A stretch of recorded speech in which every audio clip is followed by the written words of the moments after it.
Al-Imam Muslim dalam sahihnya meriwayatkan hadis yang pertama dalam sahihnya, hadis yang masyhur yang dikenal dengan Ummu Sunnah, induknya hadis-hadis Nabi. Ya, seakan-akan seluruh hadis-hadis Nabi terangkum dalam hadis ini, yaitu hadis Jibril, di mana Jibril alaihissalam datang kepada Nabi sallallahu alaihi wasallam menjelma menjadi seorang manusia, kemudian bertanya kepada Rasulullah, "Ya Rasulullah, akhbirni anil Islam." "Ya Muhammad, akhbirni anil Islam." Wahai Muhammad, kabarkanlah kepadaku tentang apa itu Islam. Maka Rasulullah SAW menjawab dengan rukun Islam. Kemudian beliau bertanya lagi, "Wa akhbirni anil iman." Kabarkan kepadaku tentang iman. Maka Rasulullah SAW menjawab dengan rukun iman yang 6. Kemudian setelah itu Jibril berkata, "Wa akhbirni anil ihsan." Dan kabarkanlah kepadaku tentang ihsan. Maka Rasulullah SAW menjawab, "Al-ihsan an ta'budallaha ka'annaka tarahu, fa illam takun tarahu fa innahu yarak." Al-ihsan adalah engkau beribadah kepada Allah seakan-akan engkau melihat Allah. Jika kau tidak bisa melihat Allah, fa innahu yarak, maka Allah sungguh melihatmu. Berdasarkan hadis ini para ulama menjadikan agama maratib, bertingkat-tingkat. Tingkatan pertama adalah Islam, tingkatan kedua adalah al-iman, dan tingkatan tertinggi adalah al-ihsan. Secara umum semua kaum muslimin telah masuk dalam derajat yang pertama, al-Islam.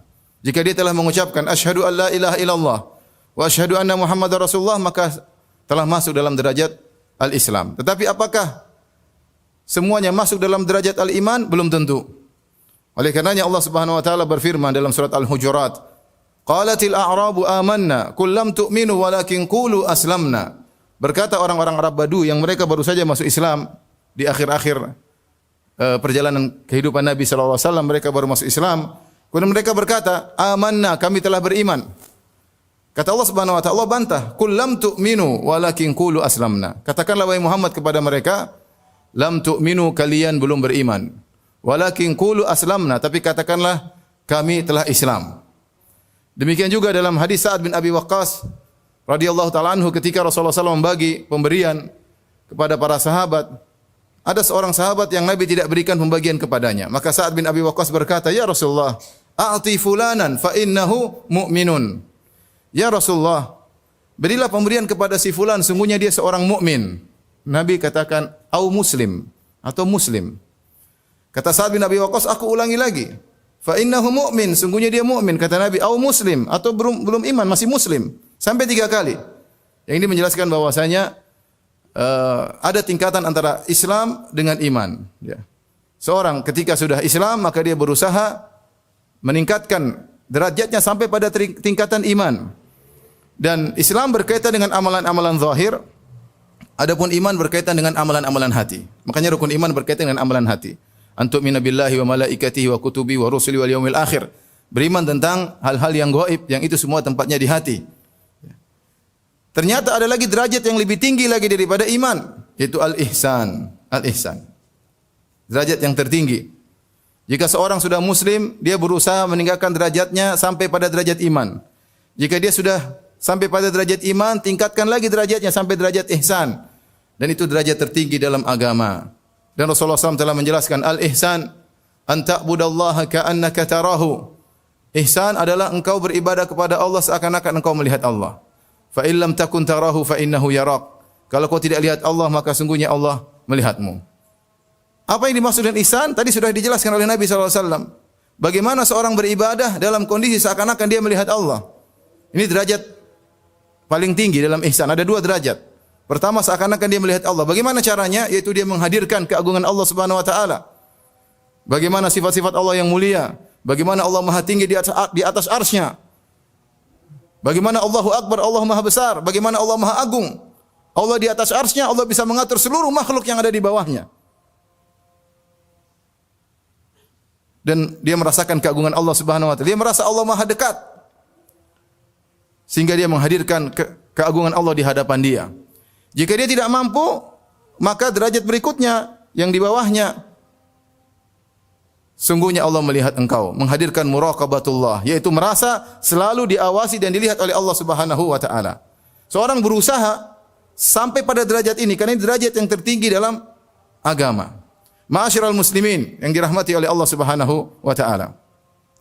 Karenanya al-ihsan berkaitan dengan Islam dan iman. Seorang tatkala menjalankan Islam disertai dengan kondisi ihsan. Seorang tatkala menjalankan iman disertai dengan kondisi ihsan. Allah Subhanahu wa taala dalam ayat-ayat menggandengkan antara ihsan dengan amal dan iman. Seperti firman Allah Subhanahu wa taala, "Innal ladzina amanu wa amilus solihat, inna la nudhi'u ajral muhsinin." Sungguhnya orang-orang yang beriman dan beramal saleh, sungguhnya kami tidak menyia-nyiakan orang-orang yang berbuat ihsan. Allah berfirman, "Walladzina jahadu fina lanahdiyannahum subulana wa innallaha lama'al muhsinin." Dan orang-orang yang berjihad, berjuang di jalan kami akan bukakan pintu-pintu kami bagi mereka. Wa innallaha lama'al muhsinin, dan sungguh Allah bersama orang-orang yang berbuat ihsan. Kemudian juga Allah Subhanahu wa taala berfirman, "Wa may yuslim wajhahu illallahi wa huwa muhsin."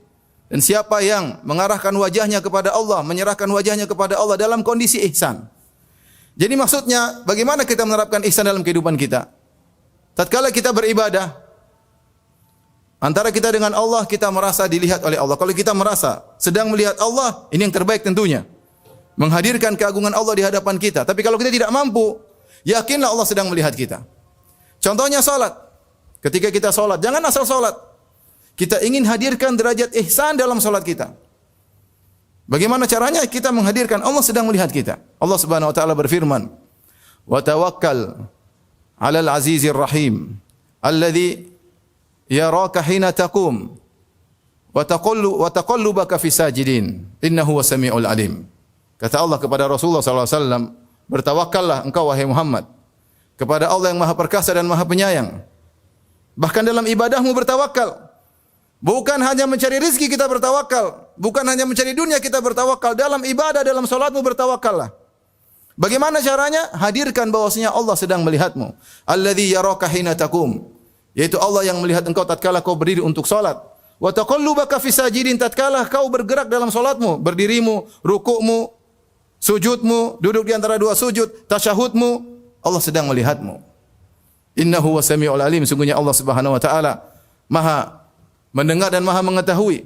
Nabi SAW dalam Sahih Bukhari berkata, "Inna ahadakum idza kana fi salat fa innahu yunaji rabbahu." Sungguhnya salah seorang dari kalian kalau dia sedang salat, maka sesungguhnya dia sedang bermunajat kepada Rabb-nya. Apa itu munajat? Munajat itu perkataan yang perlahan di antara dua orang dalam bahasa Arab. Kita sedang salat, Allahu Akbar, kita sedang berbicara dengan Allah, bermunajat, berdua-duaan dengan Allah Subhanahu wa taala. Makanya dalam hadis dalam Sahih Muslim Allah berkata, "Qasamtu salat nisfain," aku menjadikan Al-Fatihah menjadi dua bagian.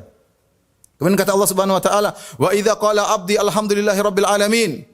Jika hambaku dalam salatnya mengatakan alhamdulillahi rabbil alamin, maka aku berkata, Allah berkata, "Hamidani abdi," hambaku telah memujiku. Bayangkan, kita ngomong Allah balas, kita ngomong Allah balas, kita sedang bermunajat. Wa idza qala Ar-Rahmanir Rahim, jika hambaku mengatakan Ar-Rahmanir Rahim, maka Allah berkata, "Majjadani abdi," sungguhnya hambaku telah mengagungkan aku. Wa idza qala Maliki Yaumiddin, jika hambaku berkata Maliki Yaumiddin, yang menguasai hari pembalasan, Allah berkata, "Asna alayya abdi," sungguhnya hambaku telah menyanjungku. Maka seorang ketika salat untuk menghadirkan derajat ihsan, dihadirkan itu semua. Ingat pesan-pesan Nabi SAW bahwasanya kita sedang berhadapan dengan Allah Subhanahu wa taala. Ini contoh kita menghadirkan ihsan dalam ibadah kita. Ibadah antara kita dengan Allah Subhanahu wa taala. Dalam segala hal, kita baca Quran, kita salat malam, ya, kita berpuasa, hadirkan Allah sedang melihat kita. Kemudian bagaimana kita menghadirkan ihsan dalam kegiatan sehari-hari? Ibadah bukan terbatas pada hubungan kita dengan Allah. Hubungan kita interaksi dengan manusia lain juga ibadah. Bagaimana ketika Anda sedang memberi sumbangan kepada orang lain?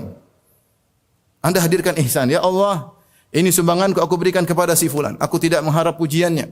Ya, yang penting engkau sudah melihat aku telah memberikan kepadanya. Hadirkan Allah sedang melihat Anda ketika Anda menyerahkan sumbangan kepada orang miskin. Allah sedang melihatku. Allah sedang melihatku. Ketika Anda sedang berbakti kepada orang tua, Anda berusaha payah, mungkin harus bersafar ke tempat jauh untuk menyinggung orang tua. Anda hadirkan dalam perjalanan saya, Allah sedang melihat saya menuju orang tuaku.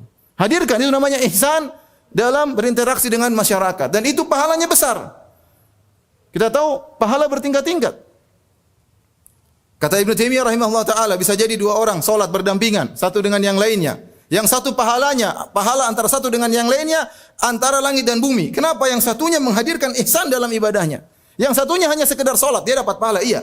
Kewajiban gugur, tapi pahalanya tidak seperti yang satunya, dia hadirkan ihsan dalam salatnya. Oleh karena ikhwan, kita berjalan waktu, kita beramal, maka hadirkan ihsan dalam kehidupan kita, ya, dalam kegiatan kita sehari-hari, sehingga kita sampai pada derajat tertinggi dalam agama dan kita meraih pahala sebesar-besarnya dari Allah Subhanahu wa taala. Aqulu qawli hadza astaghfirullah li wa lakum wa li sa'iril muslimin min kulli dhanbin wa khati'ah fastaghfiruhu innahu huwal ghafurur rahim. Alhamdulillahi ala ihsanihi wa syukru lahu ala taufiqihi wa amtinanihi. Asyhadu an la ilaha illallah wahdahu la syarika lahu ta'dhiman li sya'nihi. Wa asyhadu anna Muhammadan abduhu wa rasuluhu da'ila ridwanihi. Allahumma salli alaihi wa ala alihi wa ashabi wa ikhwani. Ma'asyiral muslimin rahimakumullah.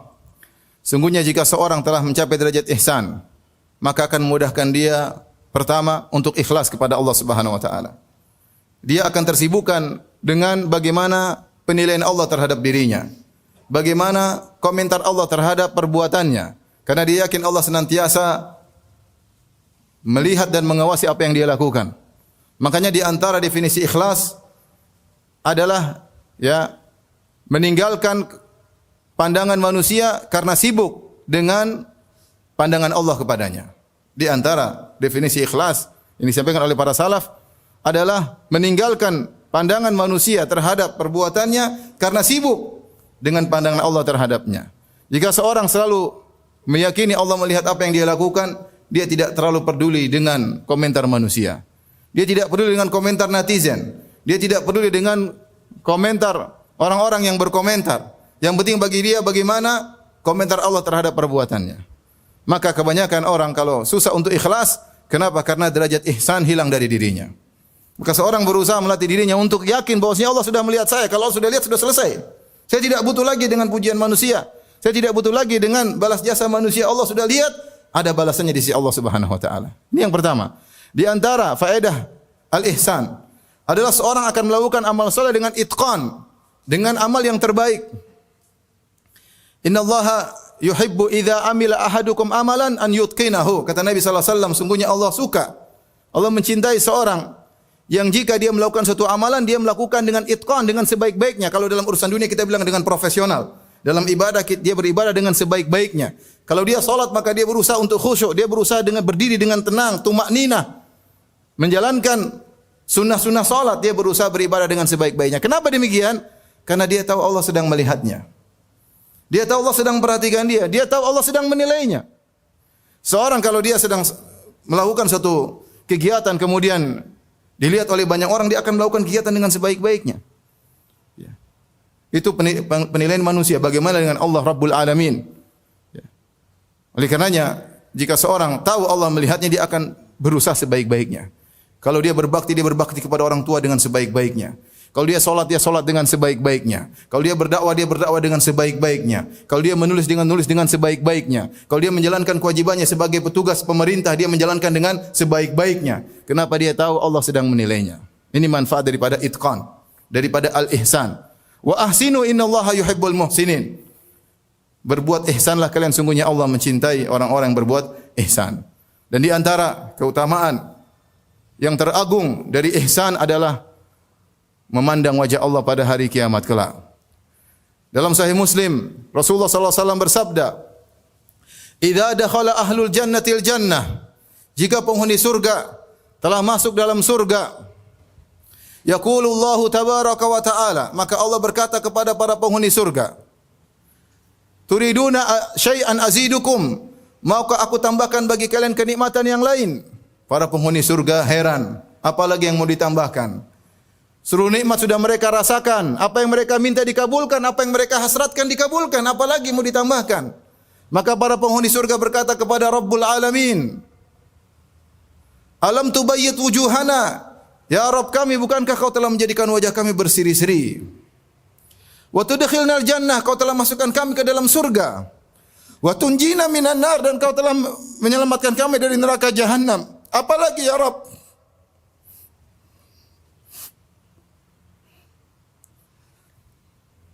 Maka Allah Subhanahu wa taala berkata, atau Nabi sallallahu alaihi wasallam bersabda, "Fayakshiful hijab." Maka Allah mengangkat hijabnya. "Fama u'tu syai'an ahabba ilaihim minan nadhari ila rabbihim."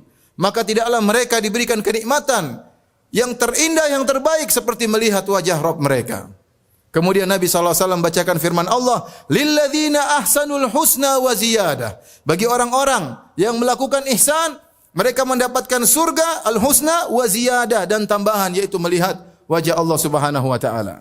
Kata Imam Ibn Rajab Al-Hambali dalam kitabnya Jami' Ulum wal Hikam, beliau berkata, kenapa? Al-jaza' min jinsil amal. Balasan sesuai dengan perbuatan. Ketika di dunia dia beribadah, berusaha seakan-akan melihat Allah, dan dia yakin Allah sedang melihat dia, maka balasannya dia akan melihat Allah pada hari kiamat kelak, dan itu adalah puncak dari kenikmatan di surga. Bahkan Imam Ibnu Qayyim rahimahullah dalam kitabnya Hadil Arwah ila Biladil Afrah mengatakan, jika penghuni surga melihat wajah Allah, maka mereka akan lupa dengan seluruh kenikmatan yang sedang mereka rasakan.